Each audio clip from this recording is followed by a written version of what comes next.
Good morning, everyone, and welcome to another edition of our Justice and Peace's guest speaker series. As we've been profiling both paralegal and lawyer bencher candidates. As always, the views and opinions are of the candidates alone, and they don't reflect me, Justice and Peace's, Trials College, any other education institution or organization that I'm affiliated with. Today morning, we have Angela joining us. First of all, thank you, Angela. And perhaps maybe you could start by telling us a little bit more about yourself. Yeah, sure. JP, thank you so much for inviting me to participate in this interview. As an independent candidate, it really does go a long way, and I'm really grateful for all the work that you do behind the scenes. A bit about me: I am a lawyer practicing in downtown Toronto. I'm actually originally from Africa, so my parents are Ugandan. I was born in the Ivory Coast, which is in the west of Africa. And that's where I spent pretty much most of my childhood. But during the 90s, there was a bit of civil unrest. And so my parents decided to move the whole family to Burundi, which is on the other side of the African continent. And while we were there, unfortunately, there was the genocide. So complete civil unrest, violence, oppression, and we were forced to leave the country for Kenya. So once we got to Kenya, it turned out that we didn't really speak English, me and my sisters, because we had been, educated in French until that up to that time. So my parents made the very painful decision to put us in a boarding school in France. And that's pretty much where I stayed until I graduated from high school. It was my second home. I studied in French, and I was lucky enough to be surrounded by people from all around the world. So I think one of the things that my parents wanted to instill in us is that sense of, being a global citizen, of, being a multicultural individual and embracing all sides of our personalities. So once I graduated from high school, I decided to study English and French law. My university was in England, so I switched at that point from French to English. And I did a dual degree. So the third year, I was able to go to the University of Strasbourg in France, and for a whole year, and had a really great time there. And it was a great opportunity to be in the center of things. There was lots of things happening in the EU at the time. So I was really right in the middle of all that. Once I finished my law degree, I decided to do a master's in commercial and corporate law at Queen Mary. And it was after that that I made the decision to come to Canada. Uh, I have to say, it was a very, very difficult transition, mainly because my degrees weren't recognized, and also because I didn't have any Canadian experience. So a double whammy for me. So I ended up having to sit for the NCA exams, the National Committee on Accreditation exams. And that took a long time. It was a really painful process. At some point, I was able to find a full-time job, but it really was about juggling work and studies. And it took me around 3 years to complete that process. Then after that, entering the licensing process, another challenge, finding articles, that was really a struggle. And eventually I passed the bar exams, but I wasn't able to complete the articling component of the licensing process. So my credits expired in 2012. And it wasn't until 2018 that or 2017, that I made the decision to start all over again, redo the bar exams that I had passed in 2009. And I was finally admitted to the bar in 2018. And since then, I've been working, as I said before, in downtown Toronto, my own law firm, again, because finding work was a challenge. So, I made that decision. I have all it takes to open my own law firm. I have people that I can serve, and that's what I decided to do. And it's been the best decision that I've made, because I've been able to work with diverse people in English and French. I practice mainly immigration. I practice business law and also wills and estates. So really involved in people's lives. And I'm really passionate about what I do. And I find it really exciting to be a lawyer. Now, Angela, certainly we can touch back on parts of that journey there, but the next part of your journey, if you're elected, will be to become a bencher here. Can you please maybe tell us a little bit more about why you're running? Yeah, absolutely. I touched a bit on, the reasons, some of the barriers to entry into the profession that I encountered, over the years. And so for me, once I became a lawyer and I started seeing that I wasn't the only one, even throughout the years, I would meet people who were going through the same struggles, and I would see how difficult it was for them to enter the profession. And I just felt that enough wasn't being done to help those people. And then on top of that, when I became a lawyer, working with people from diverse backgrounds, I was also seeing how difficult it was for them to access justice. To give you an example, the francophones. My clients, when they come to me, they always complain that it's been years that I've been looking for a lawyer who can understand me in my language. And so they share their experience, and it's not just the clients, it's also when I do volunteering for certain organizations, and people come to me and they tell me about the barriers to accessing justice that they encounter. I realized that there's a lot of work that needs to be done, and I felt that I needed to play a role in shaping the future of our profession. So those are some of the things that inspired me to come forward and say, I'm going to be part of this change. I'm going to bring all the skills that I have, the determination that I have, the drive, the perseverance, the hard work, and I'm going to try and make a difference for not just the people that are within the legal profession, but also the people of Ontario. Now, Angela, it's certainly a unique election here in that you have the full stop slate on one side, and then you have the Good Governance Coalition on the other. I think between them, 35 and 40, so 75, maybe almost 3/4 of the candidates that are running are affiliated. Because at the beginning you said I'm independent, and to my knowledge, at least, you didn't have that 8, 12, 16 years ago or so to worry about when you're running. On one side, again, you have the Full Stop group that one of their main slogans there being stop bloat, stop creep, stop woke. And then on the Good Governance Coalition, they're saying, well, the last time there was 28, 22 of the stop SOP individuals that kind of came together. They all got elected and they were apparently voting together most of the time. So we got to get rid of slates. And in order to get rid of their slate, vote for our coalition. But we're not really a coalition, because once we're elected, if elected, we're just going to vote with our own conscience anyways. So it's kind of confusing on that end as well. But those are the main groups. And now you're running independent, and there's about 25 or so others in the same shoes. How do you feel about coming forward in this election with that in the backdrop?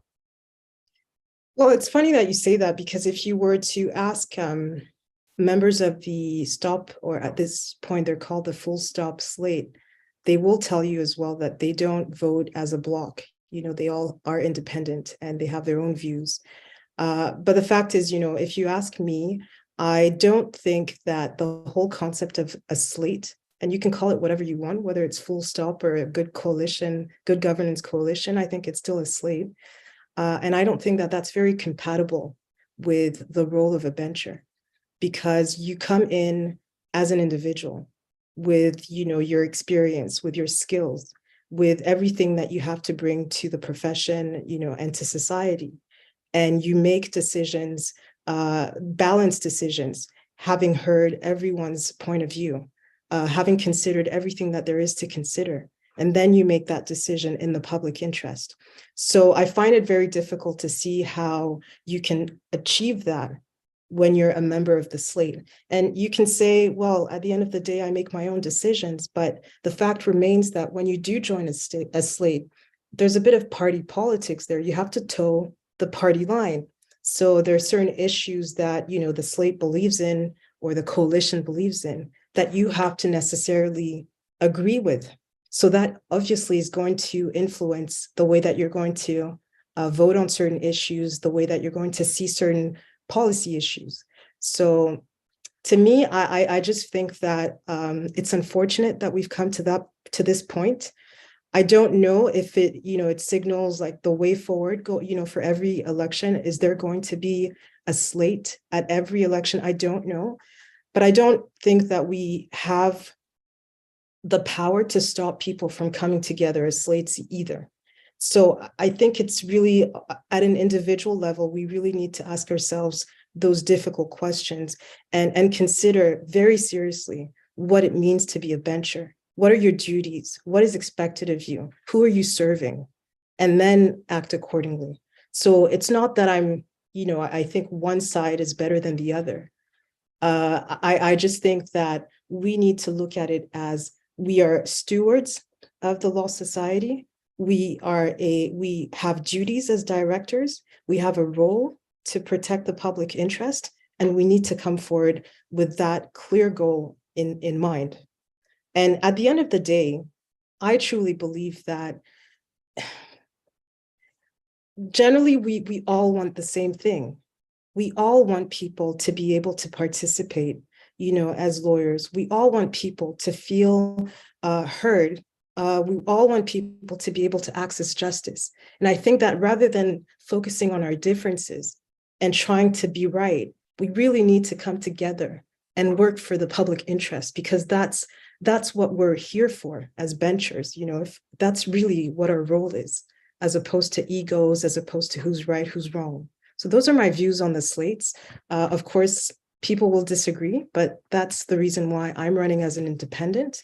And I don't think I would be part of any group that wants me as a member, because I recognize that as an individual, I have a role to play. And that role really isn't well served by towing the party line. Now, ultimately, again, and some have said, well, hey, there's some really great independent candidates, but if you vote for Angela or you vote for any of the other ones, you're kind of risking diluting your vote or vote splitting, because that's what happened the last time, right? Now, ultimately, I mean, maybe that's true, but maybe you will be elected. And if you're elected, there's the very possibility that the other 39 members could be on one or both of these slates or coalitions, or however you want to call them. And we haven't even gotten to your issues and ideas yet, but whatever they may be, it may be difficult to kind of get those brought up or discussed at convocation. So how would you see working in this role if elected, given that the very distinct possibility is that the other 39 lawyer bencher candidates and even the paralegal bencher candidates could be affiliated with one of these slates or coalitions? Well, again, I just want to repeat what I said before. I think that, we're not as different as it appears to be. I think that we all tend to want the same things for the law society and for the public. So, and I also think that a lot of us recognize that we need to work together, in the public interest. So as a bencher, if I am elected, that's the optic that I'm going to come with. I'm going to bring to the table my experiences, my expertise, and I'm going to do the best that I can. The fact that someone else decides to, to maybe vote, to kind of adopt a view that like a block view, that's really none of my concern, because I'm an individual, I'm accountable to myself, and I know who I'm serving. So that's what I'll be focusing on. And I'm just hoping that other benchers will also feel the same way and will recognize that the best way to move forward is to work collaboratively. That's really what our society needs at this point. We don't need division. We need to focus on the real issues that are on the table, and we need to do our best to address them. Let's get into those issues. What are the issues that you feel are the most important in this election, and maybe you can outline a little bit about your own platform. I mean, there's several issues that are at play, and I know that you've asked me to outline my platform, but I think it's important for me to state that I don't really have a platform. You know, I'm not a politician. I don't come with my own agenda. I am an advocate. I'm the mouthpiece of other people. You know, I amplify their voices.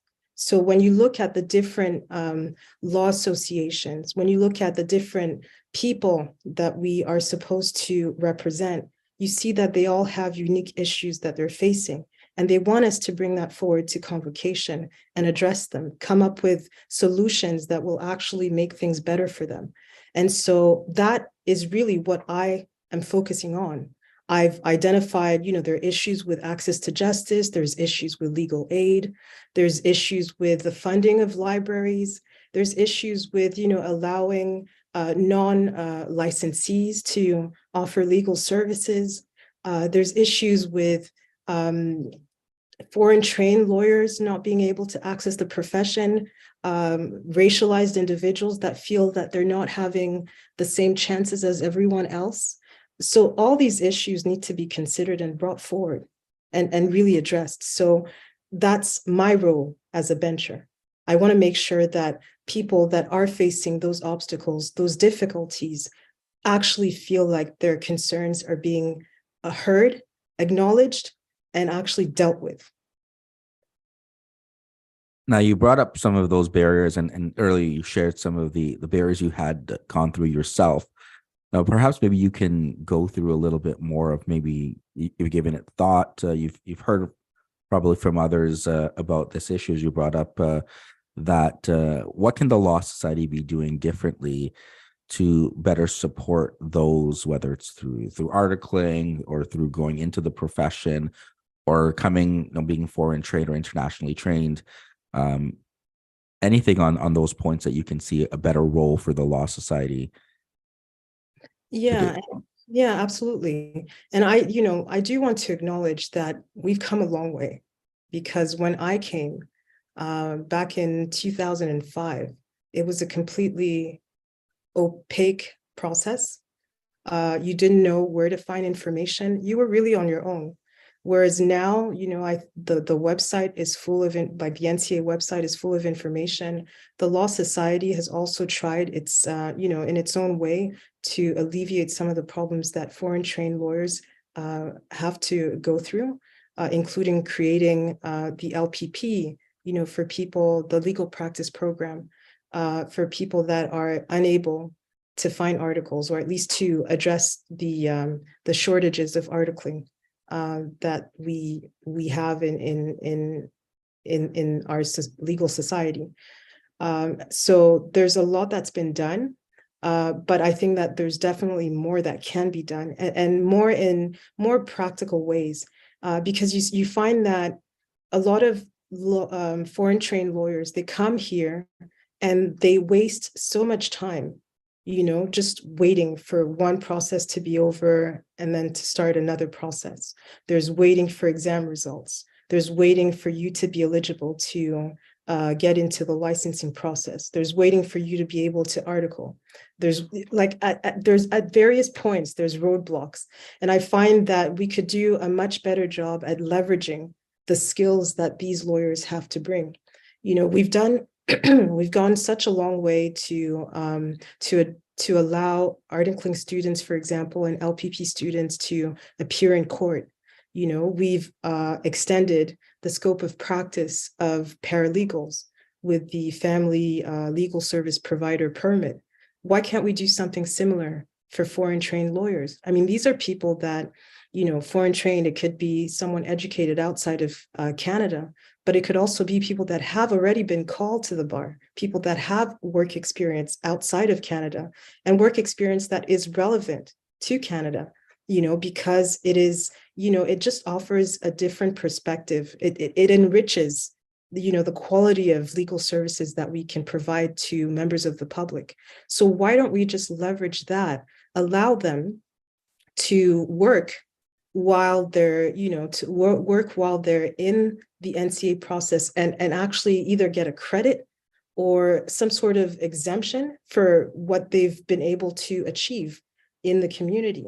Or even when they're waiting for their NCA exams, like they've done everything, why can't we allow them to go into articling? Why do we have to require them to have a certificate of qualification before they can do that? And I find it very hypocritical in a sense, because 2 weeks ago, I went to a networking event with a bunch of students who either were on their way to England or had just come back to England and had completed their studies and are just waiting to get to the next step. And one of them told me that, he's a student at Wilfrid Laurier. There's a program with a joint LLB BSc program. And he told me that he had completed his NCA exams. He didn't have his results yet, but he could article. They allow him to article. And yet when you go on the Law Society website, you see that, oh no, you cannot article until you've obtained your NCA certificate of qualification. So that creates double standards. You're telling one side, if you pay a lot of money, we'll allow you to start your articles early so that you don't have to waste any time. But then if you've decided that, you have to, if you don't go through a university program, well, then you have to wait for the certificate of qualification to be issued. So why have that double standard? Why can't we just remove the barriers for everyone? I mean, at the end of the day, the most painful part of being a foreign trained lawyer is the waiting. It's all those different barriers, the roadblocks that you have to go through. And, for me, for example, one of the biggest challenges was having to go through a process that did not recognize that law firms have their own timing. Like there's a time when you apply for articles, there's a time when you get hired. And so that NCA program was not aligned with the Law Society or the legal process. So you could never actually get in at the right time. You were always off cycle. So why can't we look at the whole process and make sure that everything is seamless, that everything is integrated, that every single part of this whole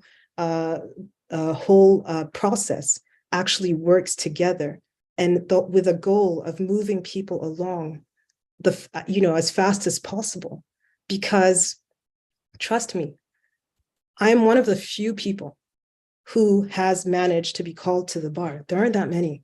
A lot of people drop out along the way because they can't afford it, or because they get, discouraged. They just feel like there's just too many hoops to jump. Other people have family, responsibilities.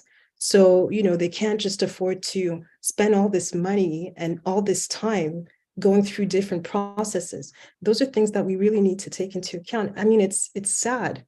It's really sad to see people that are skilled, people that are willing to play a role in making this society better, and that are excluded. We need to address that. Now, Angela, you also brought up the law libraries and funding, and certainly that's been at least in recent days all over Twitter there about again positions around that. So maybe you can tell me, the importance there for that to you, and why funding should continue or not continue depending on your thoughts there. I mean, that should be obvious. But because you asked the question, I will address it, because as lawyers, and not just as lawyers, as paralegals, as licensees of the Law Society, we are expected to be competent. We're expected to meet high standards of learning and competence, appropriate to the services that we offer. And in the rules of professional conduct, we are also expected to, do whatever it takes to offer competent services to our clients. So the fact that, you cut funding for libraries is like saying that you don't have any, that you don't think that libraries play an important role in ensuring that licensees are competent, which just sounds ludicrous. Like we've been to law school, or we've been trained, we've gone to libraries to get information. And we have to think of libraries, because libraries today are very sophisticated. We're not just talking about books, we're talking about software, expensive software that people like me, a sole practitioner, or people that are in small firms cannot afford to get on their own. I mean, those are, thousands of dollars of worth of software, like Westlaw, for example. Those libraries have that kind of software. They allow you to do the proper research so that you can provide competent services to your clients. Not only that, a lot of libraries also have librarians that are really trained. I mean, these people are excellent. They can help you with your legal research. Like, I'm a member of the Toronto Lawyers Association. I can send them an email on a research topic and say, look, I really need help with this. Do you mind helping out? And they'll go, sure, no problem. They'll do the research for you. They'll compile it for you in a really professional looking way, and they'll send it to you within a couple of days. I mean, where else can you get that for the fees that we pay? Like, it's almost like it's complementary to your practice. So the fact that you're saying that, not you, of course, but the fact that some people don't see the importance of funding our libraries really means that we're not going to have that kind of service. We're not going to have the librarians that are helping us with our research. We're not going to have access to these softwares that we can't afford to get for ourselves. And I'm not just talking about a sole practitioner. You have small firms that can't afford to have everything that they need to provide competent services for their clients, and that rely on these libraries to do that. So, I mean, to me, it's logical that we should invest in something that is complementary to our practice. Now, Angela, last couple of questions here. Again, I have paralegal students. I mean, certainly there can be internationally trained lawyers going through the NCA process that may be listening in, or students in law school. But I've been asking candidates, and I'm hoping you can share some words of wisdom for them as they look to embark on their legal careers. Mm-hmm. Paralegals are just paralegals, or lawyers, or any students that are listening that are getting ready to embark on their legal careers. I have to say that for me, it's been about, you just never know how your legal career is going to go. You don't know what kind of obstacles you're going to have to face. You don't know, the circumstances in which you're going to find yourself. So it's really important to be flexible. You just have to be flexible, keep an open mind, recognize that sometimes it's really not about you. Like, a lot of times it's not about you. It's the system in which you operate. It's the current climate which shapes the way that things are around you. So be flexible, persevere, don't give up, because if you've gone this far, it means that you have something that you can offer. And you really need to hone those skills. You need to go forge on, like soldier on, regardless of what you need to do. Don't give up, you'll get there. The other thing I really think is important is a network. A lot of times, especially in the early days when I was going through the whole NCA process, what was very difficult was not having a network, not having people who I could share my frustrations with, not having people who could serve as role models, who maybe had gone through the process themselves, or had gone, like, we're on the other side, we're practicing, and we're willing to tell me, don't worry about it, you'll get there. And to teach me as well, to open doors for me. And when I say open doors, it's not necessarily jobs, but it's also introducing me to other people, introducing me to opportunities to volunteer so that I can build my CV, my resume, so I can build my skills. So all these things I've come to realize over the years are key to the success of your career. Be part of a network. A lot of times, you're able to join associations without paying any fee, especially if you're a student. So take the opportunity. When you are there, don't just stay on the sidelines. I'm a Rotarian, and we have this little acronym, which is RHINO, Rotarian in name only. And it's reserved for people that just pay their fees and they don't show up for meetings. They don't contribute to anything. They don't do any volunteering. So don't be a rhino or a pino if you're a paralegal in name only. Get your hands dirty. Be noticed. Show people that you care, because that's how you build your skills. That's how you get to know people. That's how people get to know you. That's how they see the quality of your work and your potential. And that's how doors open, because people will think about you. Oh, yes, JP, that guy. Yeah, JP was amazing. Let's just give him a call and tell him that we have this opportunity. So those are really key things to do. And then when things go wrong, your network is going to be there for you. They're going to hold your hand. They're going to encourage you when you feel like, there's no way out. They're going to tell you, don't worry about it. You'll get there. They'll give you a shoulder to cry on, because sometimes you need a good cry and then you need to pick yourself up and go. So don't underestimate the power of a network, and do whatever you can to join a network right now if you don't have one. Perfect. So thanks, Angela. Thanks, Angela, for taking the time here and talking with us. Last question for you, and perhaps the most important for any of the lawyers that are listening that have up to 40 votes. Why should they cast one of those for you? Well, I do recognize that there's a lot of talented people that are running for bencher. I really want to put it out there. People that have done a lot for the society, a lot for, the public interest.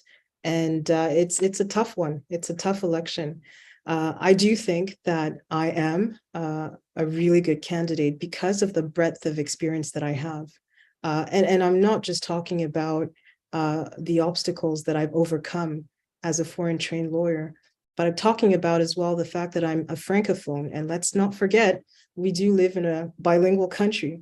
And we do serve as lawyers, as paralegals. We serve people that speak French, that speak English. And, many of our institutions are designated, so they need to provide services in English and French. So it's important to have someone that understands that, someone that can work with Francophone associations, including the Association of French-Speaking Lawyers or Jurists of Ontario, of which I'm a member, but also the Commissioner of French Legal Services, with whom I have links. So I can further the interest of Francophone people. I'm also very much involved in the legal community. I'm a member of the OBA Council. I am also a member of the Public Policy Committee of the OBA, and several other sections of the OBA, including Citizenship and Immigration, Women Lawyers Forum, Young Lawyers Division. So very much involved at that level. But I'm also a member of the Canadian Bar Association Women Lawyers Forum. So I've done a lot of work, trying to promote the interests of women in the profession. I've co-authored the Pay Equity in the Legal Profession report. I'm the chair of the Madam Justice Committee, and one of our objectives is to showcase the diversity in Canada in the judiciary. But put that aside, I do a lot of volunteering as well. One of the most notable ones is with Pro Bono Ontario on the helpline, the free legal helpline. And through that work, I've been able to touch base with the real people. I mean, I understand real people because as an immigrant, I struggled with the real people to get to where I am.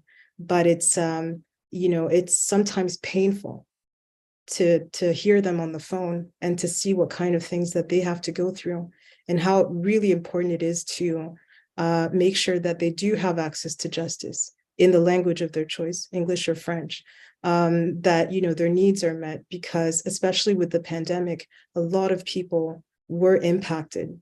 A lot of people have issues with housing, with their jobs. A lot of people face, issues with harassment and discrimination. A lot of people have, issues with the criminal justice system. So I think that I have a very good understanding of the issues that the public is going through.